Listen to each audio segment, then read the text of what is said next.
I love my car. It's taken me everywhere. From the rough winters of Kalamazoo, Michigan, through the mountains out west towards Seattle, to the Florida Panhandle and out east to Pennsylvania half a dozen times or more. She's been a constant companion for me, taking me to over 600 towns in Iowa, to all my jobs and all the late night drives on county roads when there was nothing else to do. But on my last drive back from Pittsburgh, she didn't get me home.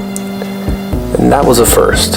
I was on my way back from Pennsylvania, somewhere in Illinois, when I noticed that my phone was going dead. I plugged its charger into the cigarette port and then watched as my headlights faded out. The interior lights indicating my speed and gas levels then did the same. And then finally my radio died out and I was stuck on a county road in Table Grove in absolute blackness. I turned the key over and it went click, click, click, click, click, and then it didn't do anything at all. There were house lights shining about half a mile westward, so I walked back and asked the lady if she could give my car a jump.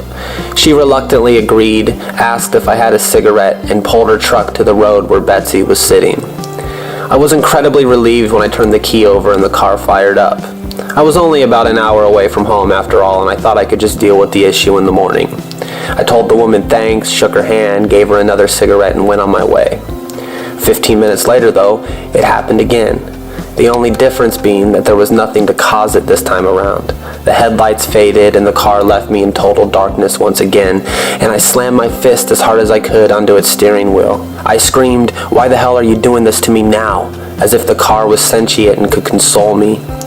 And then I walked and asked the little old man if he could again give me a jump.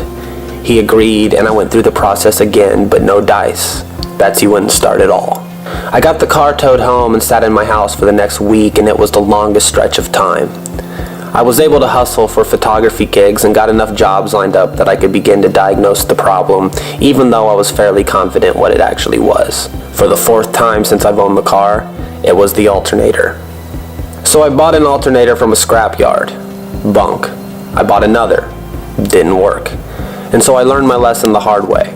Don't buy electronic components from scrapyards. You have to bite the bullet and just purchase a brand new one, and so I did. Magically though, then the old girl came back to life. We put a little extra TLC into the car and replaced all the spark plugs and stuff like that. And now, as of this video, my car is running exactly as she did back in 2012. I'm suddenly confident that I can take the thing anywhere and she will reliably get me from point A to point B and back again. And it couldn't have come at a better time because that's what we're trying to do. We're trying to get me out east for 45 days so I can start a new travel channel and document a bunch of ghost towns along the way. It's going better than I could have possibly imagined. In 5 days, we're already 20% of the way to our goal.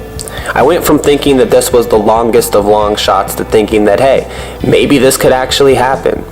And it's been a blast to talk to people on my live streams, by the way.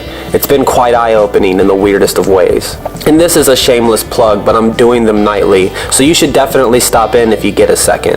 It's fun times. The new channel is going live today. I had a conversation with somebody last night, and they said something that was, to me anyway, vaguely ominous. The person on the other line said that this would be an excellent band name, and that's when it hit me. Holy shit, that'd be a great name for my new channel.